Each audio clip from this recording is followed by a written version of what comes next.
$5,000 for a baby.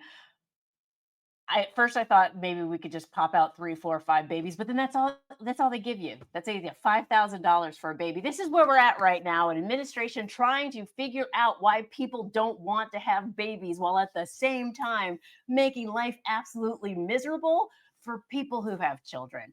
It is the hypocrisy for me. I'm Maya May. Welcome to Punching Up. I'm glad that you're with me. We're actually going to have a fun show tonight because we're going to talk about relationships. We're going to talk about trust because those are two things that we need to make a democracy work, right? It's how we relate to each other and whether or not we trust each other. And we can't even trust what we hear and see from this current administration because it is constant gaslighting. They have made it basically their MO nonstop. And tonight, my guest is a activist, but she also has a podcast called Marriage and Martinis. And I don't have a martini with me right now, or a marriage, to be honest with you. But I think these are times where it's important to talk to somebody who is. I'm going to call her a relationship expert, but actually, what she really is just someone who shares selflessly from her life with her followers. And she has amassed, I think, something over like 500,000 followers talking about modern marriage, parenting, being radically honest. And I think right now we might need to parent our democracy or parent our, we're going to figure it out together because there's children, there's toddlers in the administration right now. And so we're going to see, I'm going to go ahead and bring in my guest, Danielle Silverstein, activist writer, and we are going to figure out if we can. I'm back. Okay. Hopefully, I'm back for good. How, Danielle Silverstein, welcome to Punching Up. How are you? Um, a difficult question, but I'm okay.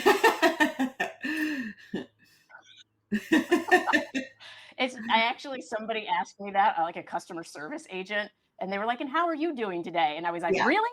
Really, TD Bank? That's the Mhm. question you're asking people right now?" You know that I was thing like, they "You have in really the want to know?" hospital with like the what are you on now when you're in labor and it's like how much pain are you in right now? We should just have That's like no 1 to 5. We're just going, 6 to 100.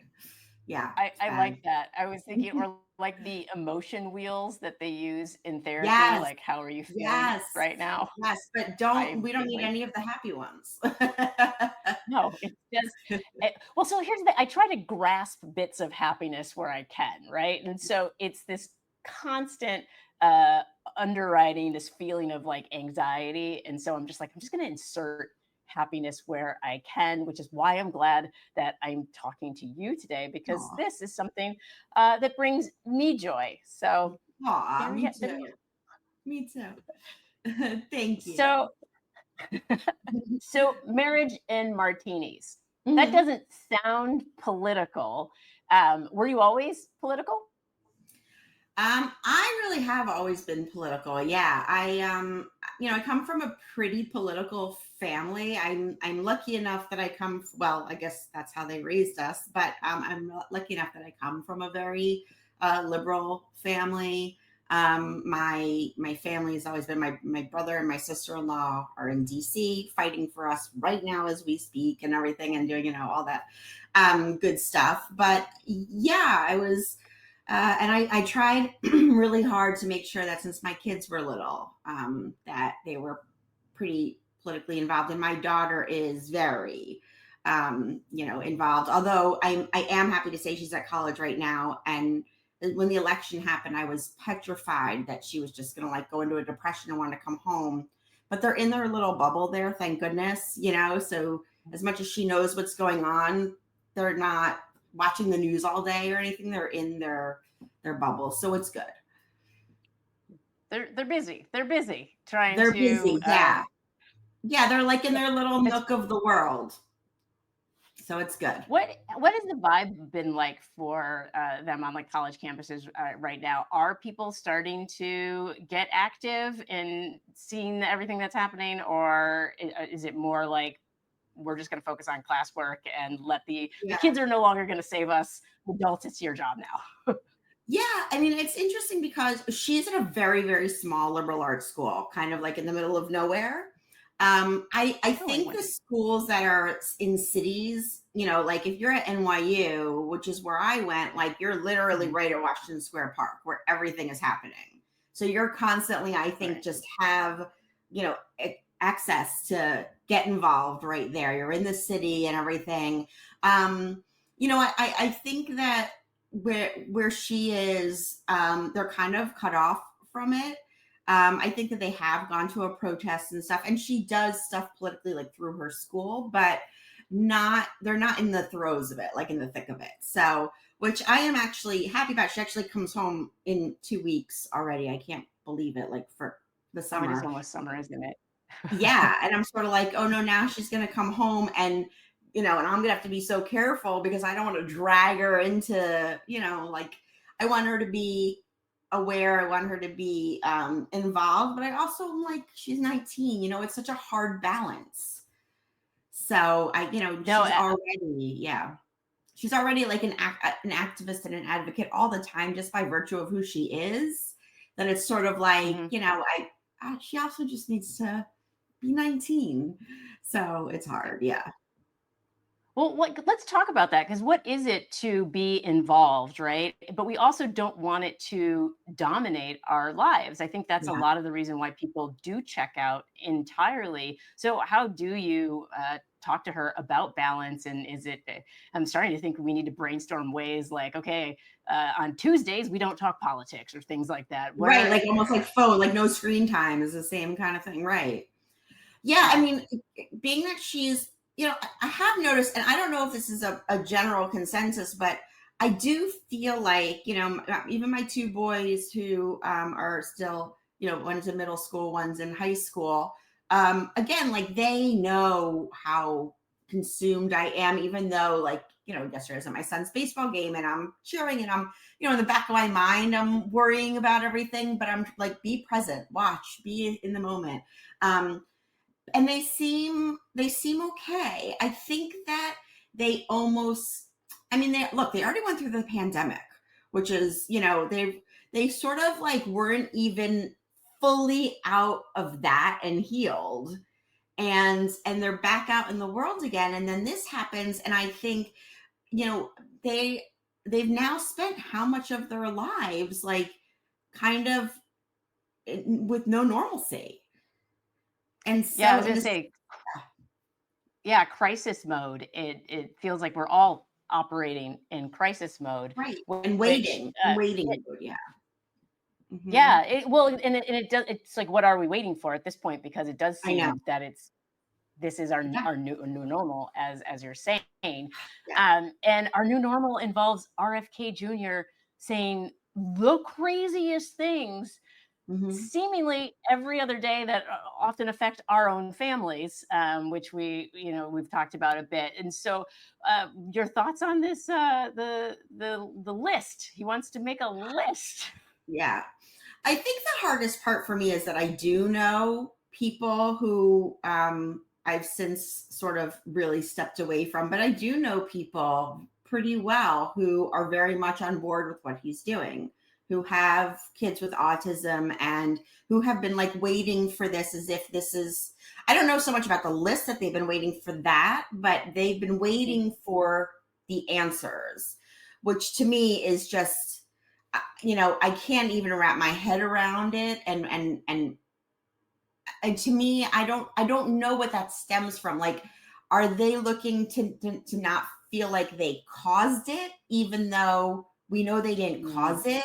I just I don't know, and so that's really hard for me. Is sort of like, I just I can't wrap my head around the fact that you're searching for something that is so obviously a grift, so obviously harmful, and if Mhm. you look at history, obviously, and that doesn't even make sense. I'll have answers for you by September.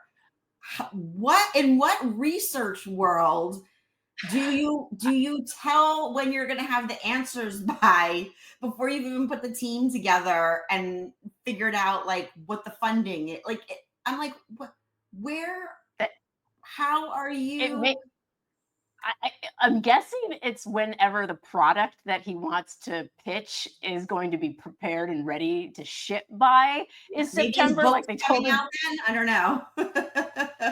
Well, and I understand the need to know, right? Like we're always looking for the root causes of things, but RFK Jr. as the guy to lead that effort, Yeah. like I haven't seen him do anything effectively um, at all, ever. Mhm. Um, to be Yeah. honest, and so I'm a little concerned that a lot of parents might be latching onto it in a way, like said, to try to find that understanding, but Yeah. it's an unhealthy. For me personally, I feel like it's an unhealthy approach when, especially at a time where the Department of Education is cutting Yeah. all of the funds that are going to help with the IEPs and the different plans that Mhm. parents rely on. If I'm going to spend my energy, I want to spend my energy on making sure my kid's 504 Of is okay. course. Yes. I know, and I think that's the issue too, right? Is obviously we know where they're getting their news from. But on top of Mhm. that, there's no immediate impact. Everything is a waiting game. And so, they don't see the exact effects. It's like when you constantly when I see, people say or they say to me, what rights did you lose or what's so terrible, which obviously already I'm like what are you talking about? But it's also the fact that they don't seem to get that their everything is done in increments, and Mhm. also that look, sometimes the impacts, you put a guy from Real Rules as the transportation and you're going to have plane crashes, like that's an immediate, and of course they still don't draw the connection that maybe he's not qualified, but a lot of this stuff, the Department of Education, the dismantling of Social Security, all of this stuff that takes a while.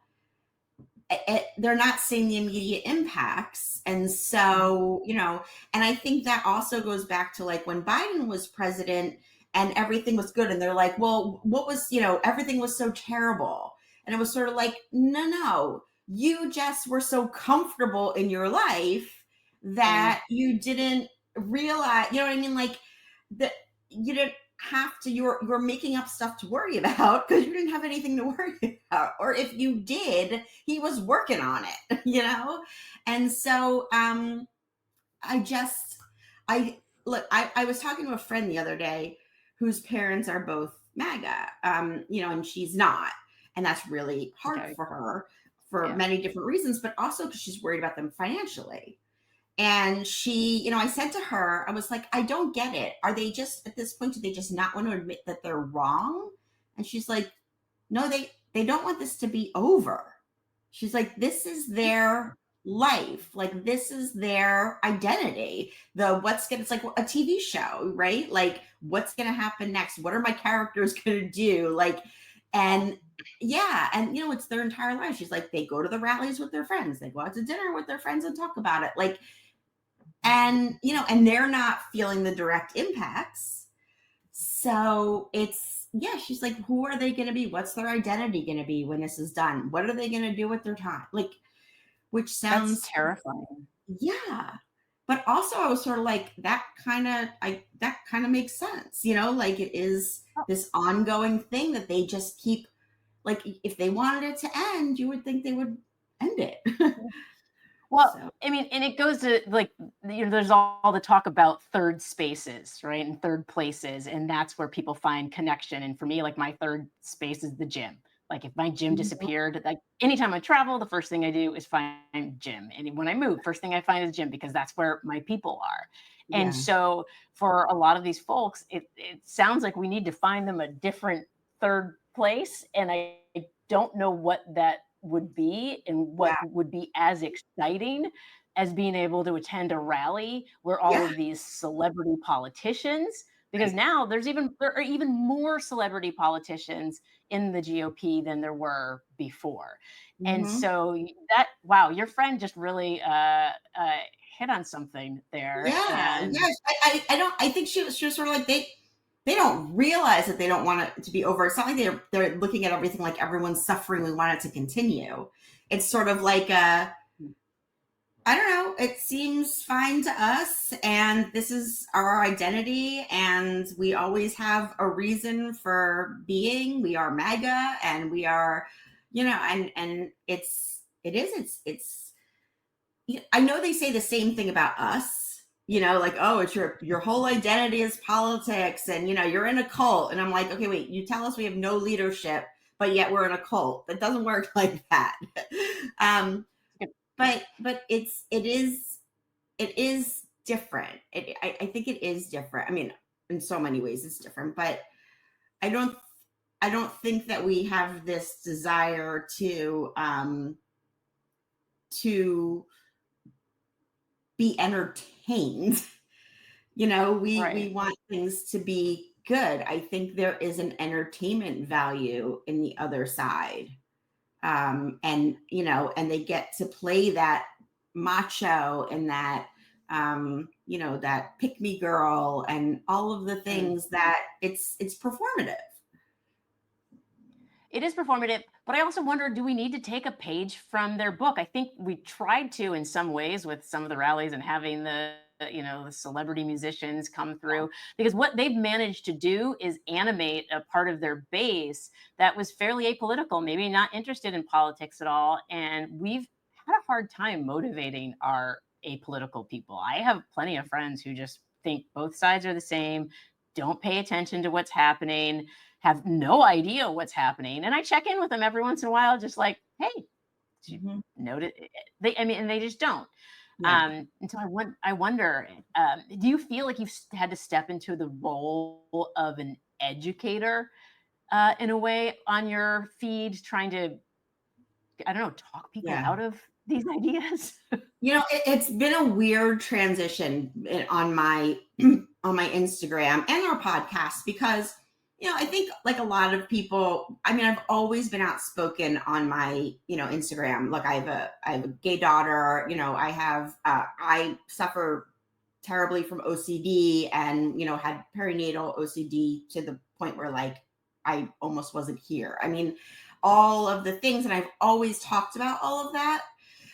A lot of that is, I guess, still within the scope of tolerance for, the other side, right? Like, I mean, trust me, every time I would post about, gay rights or anything, plenty of people would leave. But there was also the, oh, love is love people, right? Like the Mhm, Republicans who are like, we're fine with gay people. Um, mhm. and look, obviously maternal mental health is until you get into medication and you start talking about medication and then you get the mass exodus. But it's something that exists. Maternal, it's not, it's like volunteering for cancer research. Nobody's going to be like, don't do that. It's different than voicing these very dichotomous, it seems, ideals.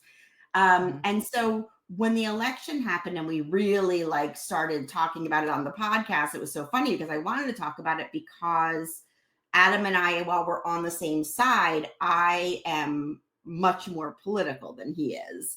And that's a really hard thing to navigate, even when your partner voted for the same person. The difference in levels and in rage and all of that is hard.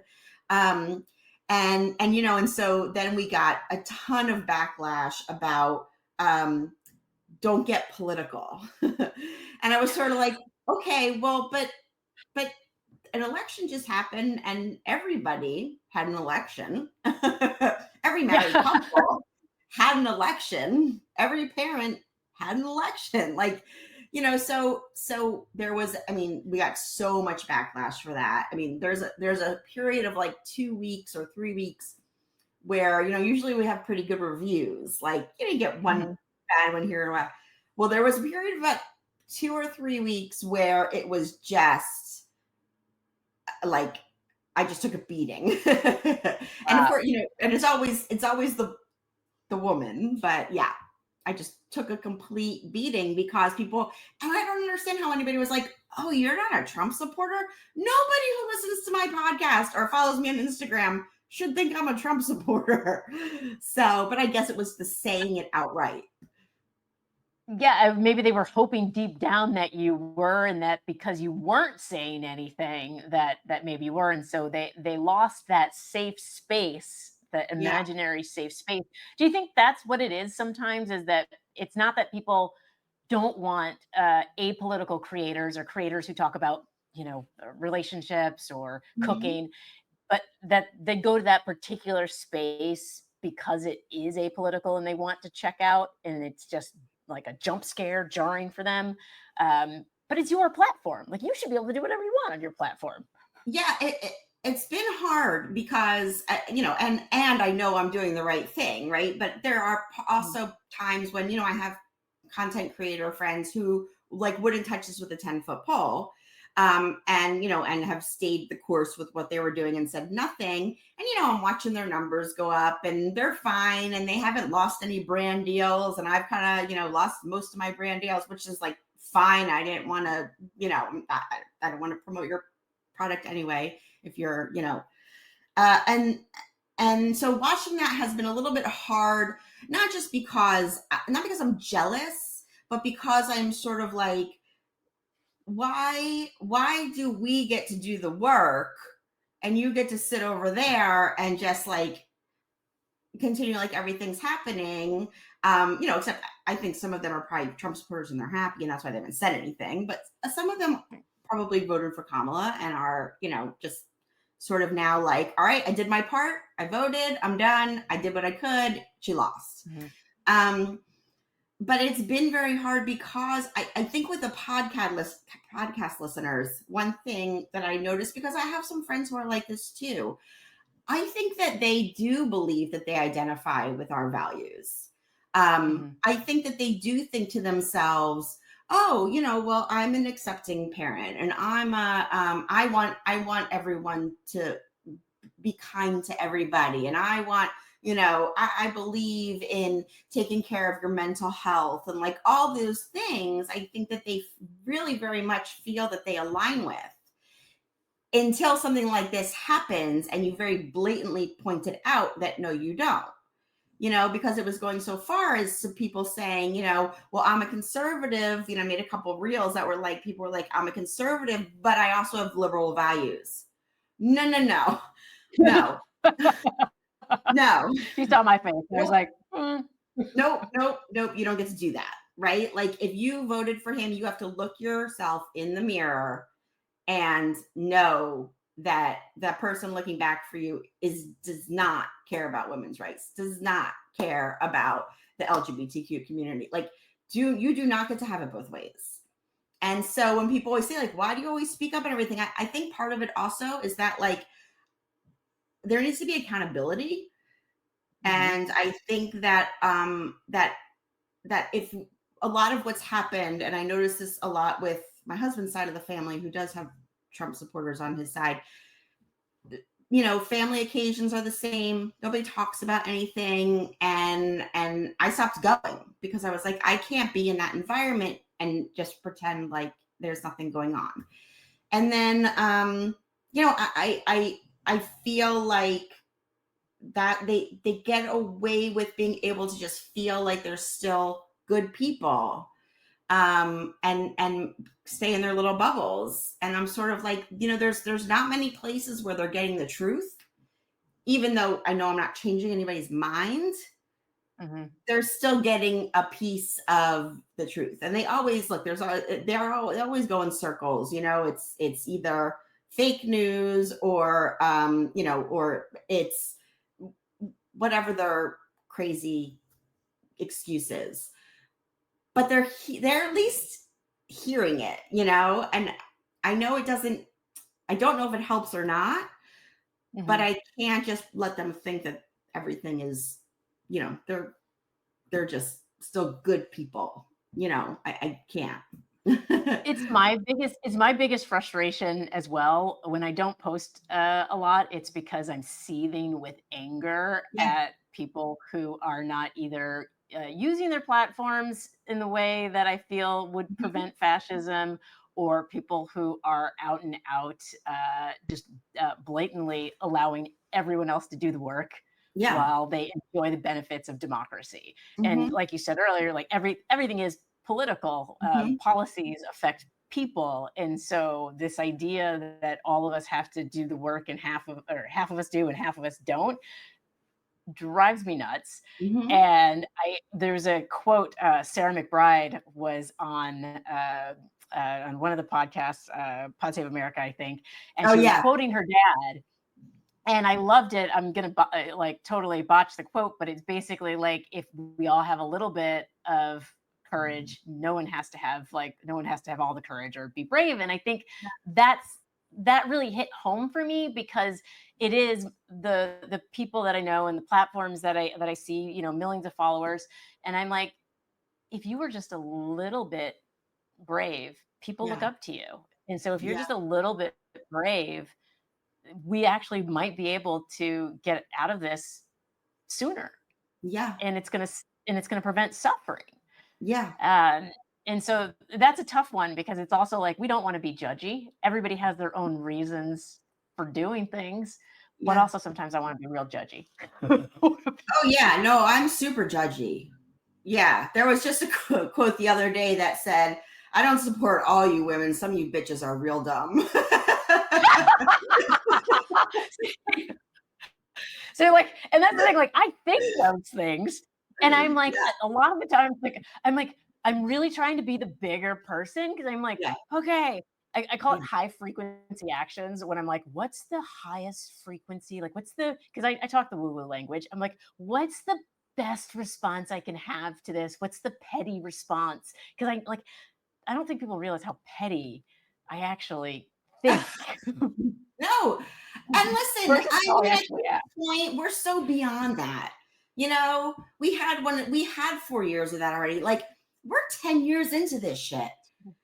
I mean, Yeah. how long can we regulate ourselves and not just, be paralyzed, right? Like, we have to feel our feelings if we're going to be, pushed into this. It's one thing to say, like, "Oh, be strong," and whatever. Yeah, we've been strong. We already True. were.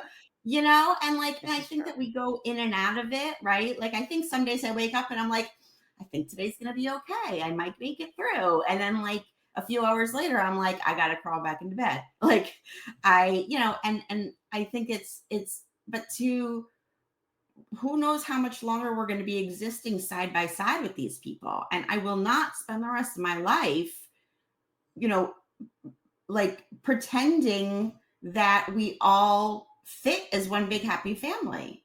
We don't. And I really feel that way. I really feel that way. And I feel sort of like, at this point, we always say there's no bottom, there's no bottom.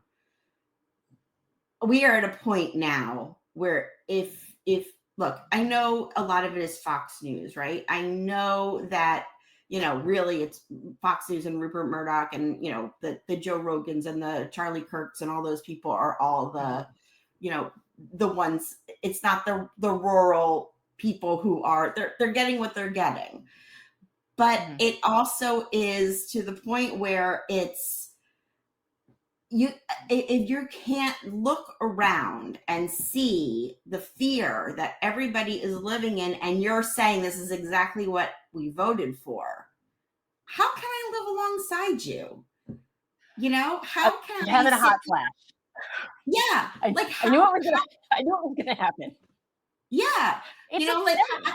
I can't, I'm not gonna sit next to you and pretend like you were on the same playing. I can't do it. Yeah. you know and Well, it it's funny. amounts to gaslighting, right? It amounts to Yeah. gaslighting ourselves if we are to, and I think that's tough. I mean, when Marjorie Taylor Greene brought up the national divorce, I definitely know in my head I was like, maybe. I Like, a hundred I don't know percent that I want to hang out with you. I am 100% for it. Yes. I believe we can make it happen. Okay, so I was like, how would we divvy up the, right? Because it's like when when you get a divorce, I've been divorced twice, y'all. You got to figure out how to divvy things up, and I think the blue states should we should get to keep all of the things that we want. And Yeah. I this the but the tough part about this is that the kids don't get to decide. And so my thing Mm. is I always want to protect the kids no matter where they're at, if they're in a red state or a blue state. And so for me, I'm like, what am I going to do? What are we going to do? 18 missions into the red states and and rescue kids who Yeah. have to suffer? Yeah. I don't know. Yeah. We've got a lot of Well, figuring out to do. it depends though, because we moved. I think I was telling you a little bit about this. We lived about 45 minutes where we are now. Where I am now is where I grew up. And we lived in a very red area for a while. And we wound up, we pulled my daughter out of school because, we were just like, she can't go to high school there. It's just, Mm. she just can't. So she went to a school that was a phenomenal school for her. And then my middle son, who is really like, he's a sports kid and he loves it, but he's a very, very sensitive kid. And he is not the type who is going to let somebody talk trash about gay people or about, that's not in him. And so, he was 14. And when I tell you that these kids bullied him to the point where, calling him all kinds of names, getting physical with him and everything, we pulled him out of school and we moved.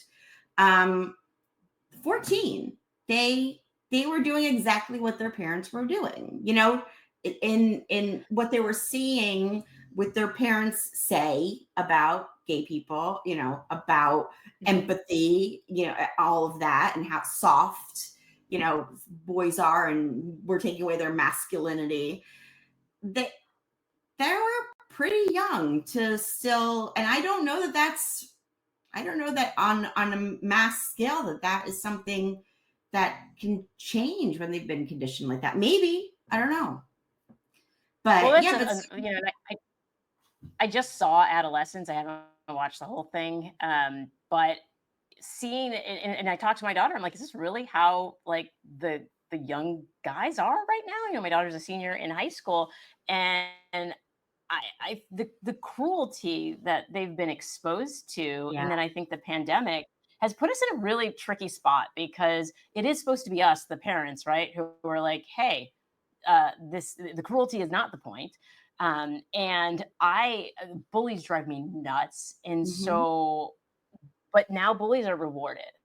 I mean, Hmm. that's I think the thing that's the hardest thing for progressives, Democrats to accept is that it is cool to be a bully now in our Hmm. culture. Like that's what our culture is. And so even like the whole learning about dark woke, which is like where you like you have to be more cruel, but in a woke like it's very confusing to me. And I was like, okay.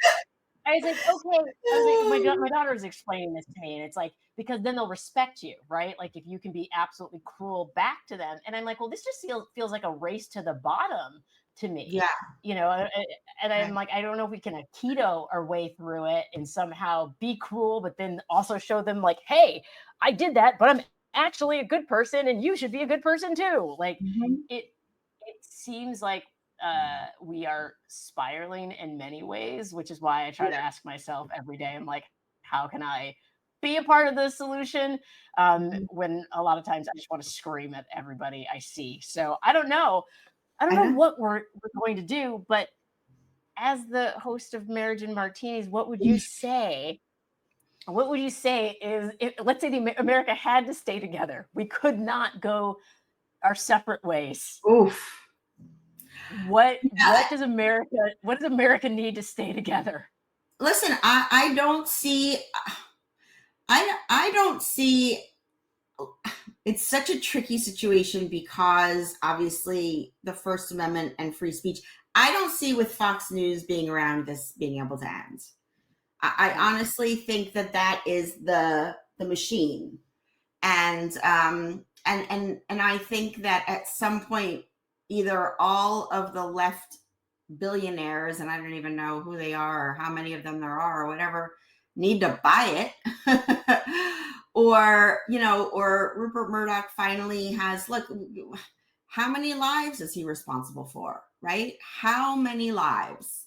The pandemic and lying about, and all of them. I know it's not just him, but at a certain point, it's sort of like, why is,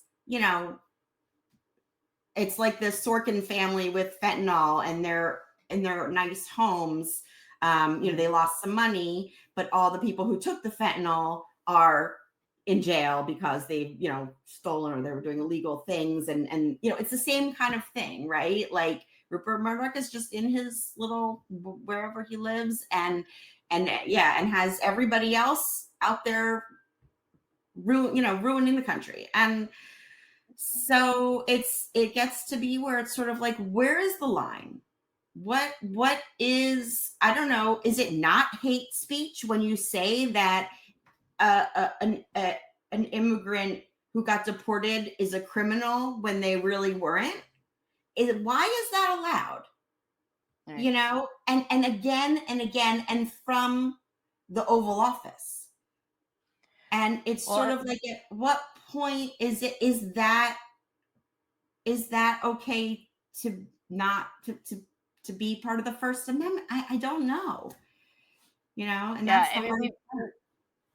we've accepted right now a new status quo that is Yeah, abhorrent and cruel. And until we, and the only thing when you said billionaire, it was like that to me. I try to remind people in comments sometimes, like, I know you may think that you're winning right now, but if you are yeah. not a billionaire, I guarantee you are Mhm. not winning. So you may think that somehow this world that is supposedly free of trans people now because the government said so, and this world where suddenly groceries are more expensive, but that's good for your character, and that don't worry, tariffs are going to bring back all these jobs, but also Mhm, bring in all this revenue.